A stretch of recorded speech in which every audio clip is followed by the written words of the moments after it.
नमस्कार, बहुत स्वागत है आप सभी का। मैं हूं आपके साथ चेतन पाठक और आप देख रहे हैं एनएमएफ न्यूज। पड़ोसी मुल्क पाकिस्तान से एक खबर सामने आ रही है जिसने कहीं ना कहीं पूरी जो दुनिया है उसको हिलाकर रख दिया है, क्योंकि पाकिस्तान में 12 देशों के राजनयिकों को निशाना बनाया गया है। जी हां, एक आतंकी हमला पाकिस्तान के सबसे अशांत इलाके खैबर पख्तूनवा में हुआ है। यहां पर 12 देशों के जो राजनयिक आए हुए थे, चैंबर ऑफ कॉमर्स की एक कार्यक्रम में ये आए हुए थे, उसमें शामिल होने के लिए आए हुए थे और उनको निशाना बनाने की कोशिश यहां पर की गई, लेकिन वो सुरक्षित हैं, ये खबर सामने आई है। हालांकि इस हमले में जो उन्हें सुरक्षा दे रहे थे सुरक्षाकर्मी, उनकी गाड़ी को निशाना बनाया गया। उनकी तस्वीरें भी आप देख रहे हैं, देखिए किस तरीके से उस गाड़ी को निशाना बनाया गया है। और इस हमले में बताया जा रहा है कि एक पुलिस अधिकारी की मौत हुई है, 3 जो लोग हैं वो घायल हुए हैं, लेकिन जो राजनयिक हैं वो पूरी तरह सुरक्षित हैं, लेकिन वो सहमे हुए हैं, डरे हुए हैं। और सवाल अब खड़े हो रहे हैं कि पाकिस्तान नहीं बाज आ रहा है, नहीं सुधर रहा है। जो बात सामने आती है कि पाकिस्तान एक ऐसा देश है जो आतंकियों को पालता है, आतंकियों को पनाह देता है, आतंकियों को संभालता है और पूरी दुनिया में उन आतंकियों के जरिए आतंकवाद फैलाने का काम करता है। ये आरोप लगातार पाकिस्तान पर लगते रहते हैं, लेकिन उसके बावजूद वो सुधरता नहीं है। और इस तरह की जो तस्वीरें अभी भी सामने आ रही हैं पाकिस्तान से, क्या कुछ हुआ है और किस तरीके से अब पाकिस्तान को घेरा जाएगा, क्योंकि अलग अलग देशों के राजनयिक थे, Turkmenistan, Tajikistan, Zimbabwe, Rwanda, Indonesia, तमाम और भी देश, उनके राजनयिक यहां पर आए हुए थे। और अब किस तरीके से पाकिस्तान पर ताबड़तोड़ हमले और देशों से होंगे, क्या कुछ सोचा जा रहा है पाकिस्तान के लिए, इन तमाम जानकारियों के लिए हम चलते हैं सीधा निपुण जी के पास। हमारे साथ जुड़े हैं निपुण जी, विदेश मामलों के जानकार हैं, पड़ोसी मुल्कों पर खासी नजर बनाए रखते हैं, क्या कुछ वहां गतिविधियां चल रही हैं, लेखक भी हैं, शिक्षाविद भी हैं। बहुत स्वागत है निपुण जी आपका एनएमएफ न्यूज पर। निपुण जी, पाकिस्तान सबसे अशांत देश है, लेकिन उसमें एक ऐसा राज्य भी है, प्रांत भी है, खैबर पख्तूनवा, जो और ज्यादा अशांत है। वहां से एक खबर सामने आई है सर, क्या कुछ ये हुआ है, इसे आप कैसे देखते हैं? यहीं से शुरुआत करते हैं। देखिए, पहले तो मैं थोड़ा सा आपके दर्शकों को, एनएमएफ के जो दर्शक हैं उनको थोड़ा सा इस घटना की जानकारी दूं। एक्चुअली ये एक बम लगाया गया था और बम का जो निशाना था वो जाहिर सी बात है डिप्लोमेट से, और वो 12 देशों के डिप्लोमेट से, जिसमें आपका इंडोनेशिया, पुर्तगाल, Kazakhstan, Bosnia Herzegovina, Zimbabwe, Rwanda, Turkmenistan, Vietnam, Iran, रूस और तजाकिस्तान। इसमें ध्यान दीजिएगा 3 नाम बहुत महत्वपूर्ण है, एक तो पुर्तगाल, एक आपका ईरान और एक आपका रूस। देखिए, ईरान भी महत्वपूर्ण है क्योंकि पाकिस्तान का नेबर कंट्री है और साथ ही ईरान एक मजबूत स्थिति वेस्ट एशिया में रखता है। और रूस तो आप जानते हैं, as a know very well, कि रूस जो है आपका एक सुपर पावर की तरह हम उसको आज भी देखते हैं। और तीसरा कंट्री जो पुर्तगाल है, जो यूरोप में बहुत एक प्रभाव अपना रखता है। इन 3 देशों के अलावा बाकी और देश भी हैं, बुर्सेनिया वगैरह भी हैं, लेकिन ये 3 देश बहुत महत्वपूर्ण थे। यह घटना जो हुई उसमें 2 बातें आ रही हैं। एक तो कहा जा रहा है कि वो रिमोट कंट्रोल के द्वारा, या ये भी कहा जा रहा है कि हो सकता है कि टाइम बॉम्ब लगाया गया हो।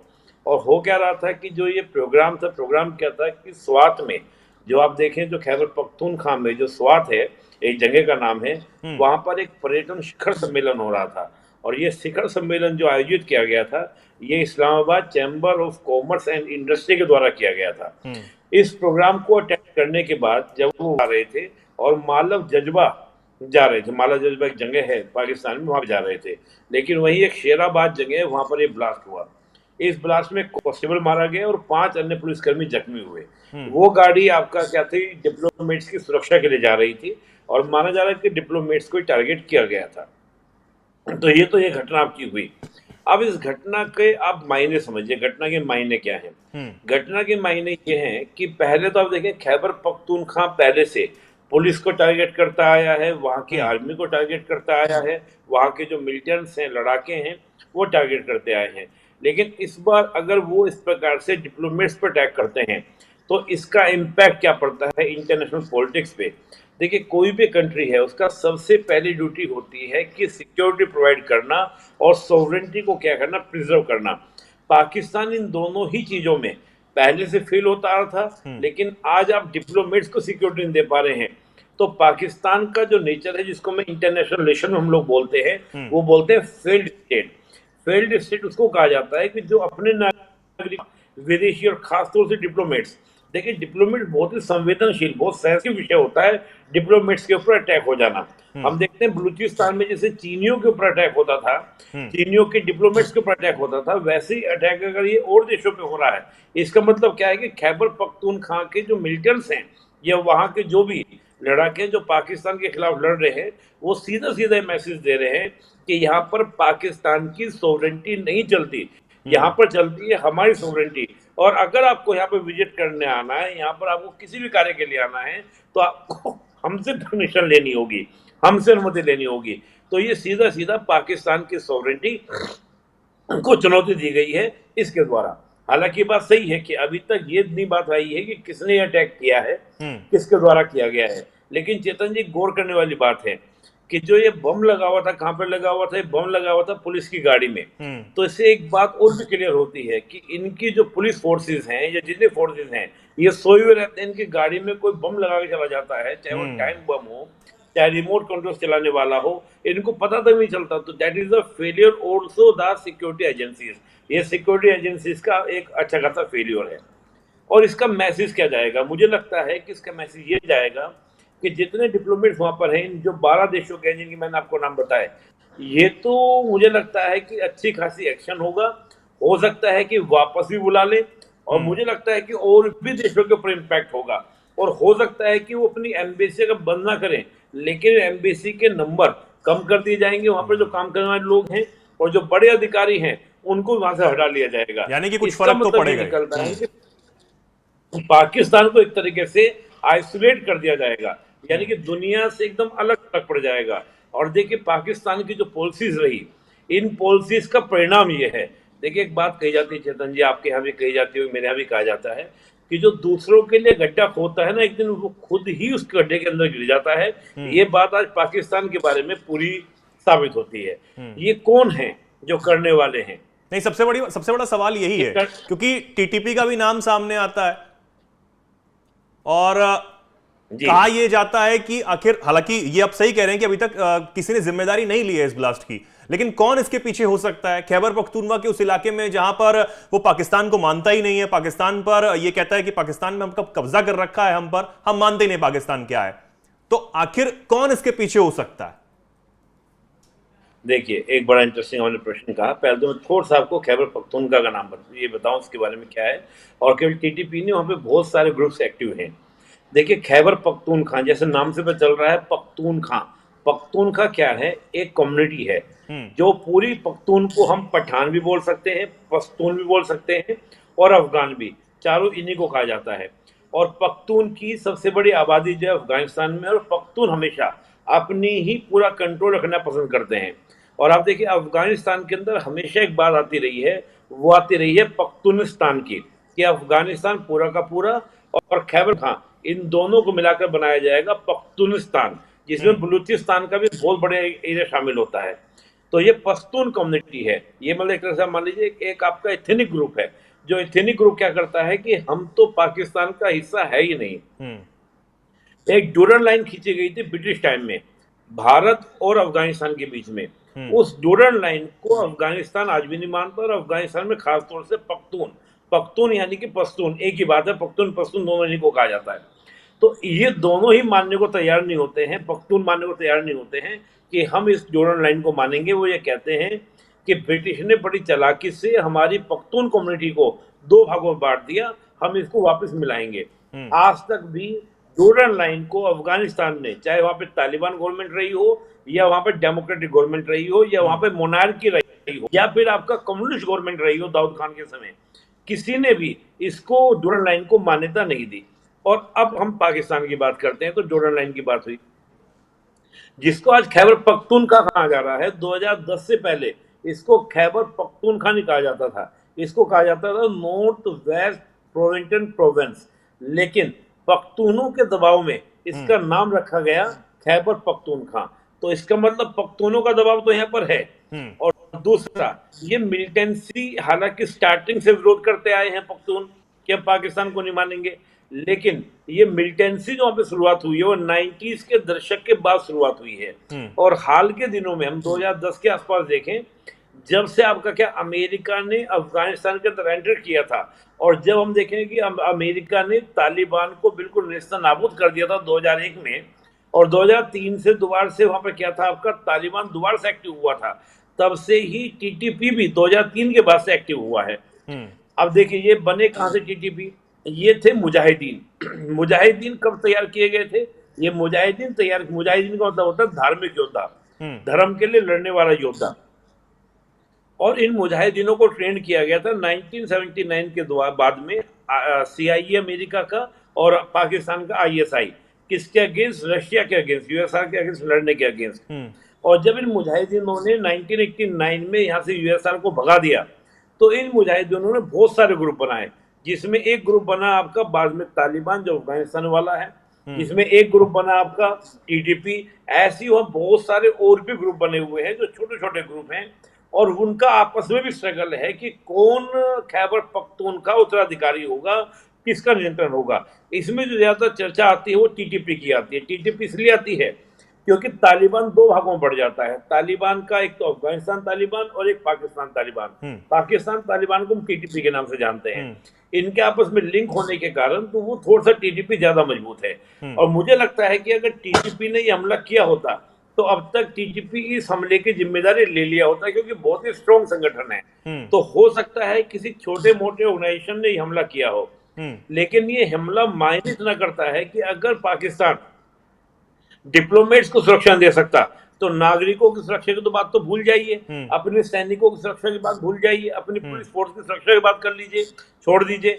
बाहर के विदेशी डिप्लोमेट्स को सुरक्षा न देना, ये अंतरराष्ट्रीय इरेना में, इंटरनेशनल इरेना में बहुत ही। लेकिन अब इससे निपुण जी देखने वाली बात एक ये भी हो जाती है, इसको बहुत ही गलत देखने वाली बात अब ये भी हो जाती है कि शहबाज शरीफ की जो सरकार है वो कितनी कमजोर है, कहां कहां किन किन पहलुओं पर कमजोर है, हम ये भी अगर ये समझें। क्योंकि जो पूर्व प्रधानमंत्री हैं इमरान खान, वो हावी पड़ रहे हैं, उनके समर्थक हावी पड़ रहे हैं, 2-2 हफ्ते का समय दे दिया जाता है, गृह युद्ध की बात सामने आती है, पाकिस्तान में महंगाई अपने चरम पर है, दूसरे देशों से कर्जा इतना ज्यादा हो गया है कि करें क्या, चीन का अलग दबाव होता चला जा रहा है, कहीं ना कहीं वो अपना दबाव, अपना आधिपत्य स्थापित करने की बात और इनडायरेक्टली करता हुआ नजर आता है। आप मिसाइल बनाते हैं, लेकिन कई जगह सोशल मीडिया पर यह भी मजाक बनाया जाता है कि मिसाइल तो बना ली, उसको चलाने के लिए आपके पास पैसा नहीं है, तो वो कहां से आएगा, ये बातें भी सामने आती हैं। तो पाकिस्तान सरकार के पास अब क्या बचा है, कहां मुंह दिखाएंगे, और अब इस तरीके का हमला वो किस तरीके से जस्टिफाई करेंगे जाकर इंटरनेशनल जब एक प्लेटफॉर्म पर जाते हैं, क्योंकि ईरान का नाम भी इसमें शामिल आता है कि ईरान के जो राजनयिक थे वो भी इसमें शामिल थे। तो ईरान को क्या जवाब देंगे आप? ईरान आपकी बड़ाई करता है, आप ईरान की बड़ाई करते हैं। नहीं, देखिए ईरान के साथ तो सीधा सीधा कॉन्फ्लिक्ट है पाकिस्तान का। और ईरान ने तो, आपको याद होगा पिछले दिनों ईरान और पाकिस्तान के बीच में भी क्या था, आपके बॉर्डर कॉन्फ्लिक्ट हैं और एक दूसरे पे मिसाइल हमले भी किए। वो तो बाद में चीन ने बैलेंस किया। एक्चुअली चीन के संबंध ईरान से अच्छे हैं, चीन के संबंध पाकिस्तान से अच्छे हैं। चीन के इन्वेस्टमेंट पाकिस्तान में भी है, चीन के इन्वेस्टमेंट ईरान में भी है, इसलिए मामला सुलझा लिया गया। नहीं तो ईरान के पाकिस्तान के संबंध कभी भी अच्छे नहीं रहे हैं। इसके बहुत सारे कारण हैं। पाकिस्तान के संबंध रहे हैं सऊदी से अच्छे, और पाकिस्तान जो है वो सुन्नी मेजोरिटी वाला कंट्री है, जबकि ईरान को आप देखेंगे तो शिया मेजोरिटी वाला कंट्री है। और ईरान की गवर्नमेंट पाकिस्तान को बिल्कुल भी लाइक नहीं करती, वो चीन के कारण आप संबंध अच्छे देखते हैं। ये थोड़ा सा जानकारी। तो ईरान के साथ तो पिछले दिनों बिल्कुल एकदम बॉर्डर खोल गया था, सीधा वॉर करने की बातें होने लगी थी। पाकिस्तानियों ने ईरान के ऊपर बम डाल दिए थे, मिसाइल डाल दिए थे, उधर से ईरान ने भी पाकिस्तान में मिसाइल डाल दिए थे, और एक लंबे वॉर की बात हो गई, तो चीन ने बीच में आगे रोका। अभी आपने जो बात की कि पाकिस्तान के पास फंड्स नहीं है, कैसे काम चलेगा। देखिए पाकिस्तान की जो स्टार्टिंग ही हुई वो बहुत ही गलत पॉलिटिक्स आपकी स्टार्ट हुई। पाकिस्तान ने पहले सीधा सीधा अमेरिका के साथ, जैसे हम लोगों ने तो नैम को अपनाया, ना तो यूएसआर के साथ हमने अलायंस का पार्ट बने और ना ही हम बने अमेरिका का पार्ट। हमने कहा हम किसी अलायंस में ले जाएंगे, लेकिन अमेरिका बन गया 1955 में। कौन? आपका पाकिस्तान, जब सीटो और आपका बगदाद पैठ किया। लेकिन बाद में हम देखें जब ओसामा बिन लादेन को, आप खासतौर से ओसामा बिन लादेन को अमेरिका ने जब पाकिस्तान के एबटाबाद से पकड़ा, उसके बाद से क्या होता है कि अमेरिका और पाकिस्तान के संबंध होते हैं खराब, और पाकिस्तान जो है वो चीन के साथ नजदीकियां बढ़ाता है। 2013 में वो सीपैक की शुरुआत करता है पाकिस्तान के साथ, अब देखिए, इमरान खान का अगर आप टाइम देखेंगे, इमरान खान पूर्ण रूप से चीन को समर्थन करते थे और अमेरिका का खुलकर अपनी पार्लियामेंट में कई बार क्या किया उन्होंने, अमेरिका के अगेंस्ट बयान दिए। अमेरिका ने इस बात को बर्दाश्त नहीं किया, अमेरिका ने शहबाज शरीफ यानी कि नवाज शरीफ को पूरा सपोर्ट किया, जरदारी की पार्टी को सपोर्ट किया और वहां पर कितना घटनाक्रम से तख्ता पलट कर आया। आज जो शहबाज शरीफ है वो तुम पूर्ण सा मानकर चलिए वो आपका अमेरिका की ही एक पपेट गवर्नमेंट है। इमरान खान चाइना के पपेट थे और ये उनके पपेट हैं। यहाँ पर एक आर्मी का इन्वॉल्वमेंट आप देखिए, पाकिस्तान की जो आर्मी है उसके जो नजदीकियां है वो ज्यादातर नजदीकियां आपके अमेरिका के साथ और सऊदी के साथ में है। उन्हीं के द्वारा फंडिंग की जाती है, तमाम तरह की फंडिंग। बीच में हालांकि चीन ने फंडिंग करने का प्रयास किया, लेकिन जितनी डिमांड है पाकिस्तान की आर्मी की वो डिमांड चीन पूरी नहीं कर पाए, वो सऊदी और आपका कौन पूरी करता है, अमेरिका। उस वजह से पाकिस्तान की आर्मी ने भी इमरान खान का साथ छोड़कर शहबाज शरीफ को बिठाने में क्या की मदद की। और रही बात, अब हम बात करें कि पाकिस्तान का आने वाला फ्यूचर क्या होने वाला है। देखिए, पाकिस्तान में इसी तरह के पॉलिटिक्स चलेगी, वहां पे अमेरिका की पॉलिटिक्स चलेगी, वहां पर चीन के पॉलिटिक्स चलेगी। चीन के बहुत हैवी इन्वेस्टमेंट हैं और आपको 15 दिन पहले न्यूज बताता हूँ, चीन, सऊदी और यूएई ये तीनों ही देश एक बहुत बड़ा इन्वेस्टमेंट करने वाले थे किसके अंदर, पाकिस्तान के अंदर। लेकिन तीनों ही देशों ने मना कर दिया कि हम इन्वेस्टमेंट 2 लाख करोड़ का इन्वेस्टमेंट था चेतन जी, 2 लाख करोड़ का। चीन ने मना कर दिया कि आप हमारे नागरिकों को, हमारे इंजीनियर्स को, हमारी फोर्सेस को सिक्योरिटी नहीं दे सकते तो हम आपके यहाँ पे फंड नहीं डालेंगे। और यही बात सऊदी और यूएई ने कहा कि आपके यहाँ इन्वेस्टमेंट करें तो किस एरिया में करें। जो देश अपनी आर्मी को नहीं बचा पा रहा है, जो देश अपनी पुलिस को नहीं बचा पा रहा है, जनता की तो बात छोड़ दीजिए, वो हमारे इन्वेस्टमेंट की सिक्योरिटी कैसे दे पाएगा। तो कहने की बात है कि पाकिस्तान को अगर मैं आज अंतरराष्ट्रीय संबंधों की जो एक परिभाषा होती है उसके अकॉर्डिंग मैं डिफाइन करूं तो पाकिस्तान आज एक फेल्ड स्टेट की तरह, एक असफल स्टेट की तरह बनता जा रहा है, जो अपने नागरिकों को, यानी कि पाकिस्तान के पास अब कोई भी चीज बचती नहीं है कि वो अपने आप को डिफेंड करेगा कैसे, चाहे वो अपने लोगों के सामने हो पाकिस्तान सरकार, या फिर पाकिस्तान सरकार इंटरनेशनल स्तर पर हो, डिफेंड अपने आप को कर ही नहीं सकती है। बहुत सारे मुद्दे हैं। खबर यह भी आई है कि जो पाकिस्तानी स्पाई एजेंसी है आईएसआई, उसके डीजी जो हैं वो नए अपॉइंट हुए हैं, मोहम्मद असीम मलिक। एक तरफ ये हमला और एक तरफ नए जो डीजी हैं वो बनाए गए हैं। हालांकि पाकिस्तान के हालात क्या हैं वो हम ये जानते हैं, लेकिन ये भी एक अगर पहलू हम देखें और इसको भी अगर हम समझना चाहें कि आईएसआई के नए डीजी बनाए जाना, जो कि पाकिस्तानी जो सेना है उसके अध्यक्ष असीम मुनीर के करीबी माने जाते हैं, तो सब कुछ इंटरलिंक है, उसके बावजूद ये सब हो रहा है। तो कहां आप जो है वो दिखाएंगे कि हम कर क्या रहे हैं, पाकिस्तान क्या कर रहा है, पाकिस्तान क्या सोचता है, क्या सोच है पाकिस्तान की? देखिए चेतन जी, आप तो केवल, हम तो बात करें सेना और आईएसआई की, ये तो पहले से ही आपका इंटरलिंक होके चलते हैं। वहां तक कि आप जो रेडिकल ग्रुप्स भी वहां पर है, जैसे जमात उल दावा की हम बात करें, जैसे मोहम्मद की बात करें, ये तीनों भी आपस में इंटरलिंक हैं। जो आर्मी से, आईएसआई से रिटायर हो जाते हैं, वो रिटायर होने के बाद इनके जो वहां पर रेडिकल ग्रुप्स है, जमात उल दावा, उसके वो मार्गदर्शक बन जाते हैं। तो ये तीनों ही आपस में इंटरलिंक होकर चलाते हैं। मैं तो हमेशा बोलता भी, मुझसे कहीं कोई पूछता है कि पाकिस्तान चल कैसे रहा है, तो मैं बोलता हूँ पाकिस्तान चल रहा है ट्रिपल ए से। ट्रिपल ए यानी कि आपका आर्मी, और आर्मी के साथ हम लोग लेंगे किसको, आपका आईएसआई को भी लेंगे, और साथ में वहां पर हम बात करेंगे अल्लाह अल्लाह यानी कि आपका रेडिकल ग्रुप्स, और तीसरा अमेरिका। आज की तारीख में आप देखें तीनों के गठजोड़ से चल रहा है। और वहां पे आप देखें पूरी फोर्स को, देखिए आईएसआई वहां की काफी स्ट्रॉन्ग एजेंसी है। अभी जैसे हम बांग्लादेश में देख रहे हैं, तो बांग्लादेश में जो घटनाक्रम हुआ, अमेरिका ने आईएसआई को ही यूज किया और उसके माध्यम से वहां पे जो भी घटनाक्रम कराया अमेरिका ने, वो उसके आईएसआई के द्वारा ही किया जा रहा है। इसका आपको पता कैसे चलता है कि अमेरिका के सीआईए के बहुत सारे एजेंट, यहाँ तक कि आप डिप्लोमेट्स की बात करें या हम बात करें पाकिस्तान के आईएसआई के बहुत सारे एजेंट, वो काफी लंबे समय से बांग्लादेश में कहते एक्टिव थे। तो आईएसआई जो है पूरा आपका ट्रेंड भी है, और ये ब्रिटिश के टाइम से आप देखें, जैसे हमारे यहाँ सीआईडी होती थी, तो वही उनमें से बंटवारा हुआ था, आधे आपके यहाँ पे रह गए, कुछ पाकिस्तान में चले गए, और वो ट्रेंड है। लेकिन वो लगातार इसके लिए क्या आपका एक्टिव रहते हैं। तो पाकिस्तान की आर्मी ने जैसे अपने हाथ में पावर ली, तो जो आईएसआई है, आईएसआई का जो कंट्रोल होना चाहिए था पॉलिटिकल पार्टीज का या पॉलिटिकल लीडरशिप का, वो कंट्रोल है आईएसआई के ऊपर किसका? आपका आर्मी का। सबसे बड़ी विडंबना क्या है कि आपका पाकिस्तान ने अपनी आर्मी को बहुत ताकत दी है, और उस ताकत देने के कारण क्या है कि आर्मी फुल्ली कंट्रोल अपने पास में रखती है। अगर पॉलिटिकली कंट्रोल वहां पर होता तो शायद पाकिस्तान की सूरत हाल कुछ और हुआ होता, लेकिन दिक्कत यह रही कि पावर जो थी वो सिविल गवर्नमेंट के पास में होकर आपका मिलिट्री गवर्नमेंट के पास में, जिसने अपने आईएसआई का नाम भी लिया। नहीं बिल्कुल। और पाकिस्तान जिस तरीके से अशांत है, पाकिस्तान कहीं, मैं तो ये कहता हूं कि कहीं क्या ही मुंह दिखाएगा, पाकिस्तान क्या कहेगा। और जिस तरीके से आप बात कर रहे हैं कि AAA पर वो चल रहा है, और AAA का जिक्र भी आपने किया और बताया कि किस तरीके से पाकिस्तान चल रहा है इन AAA पर, ये एक बहुत तरीके से सही तरीके से बताया आपने, बहुत अच्छा था।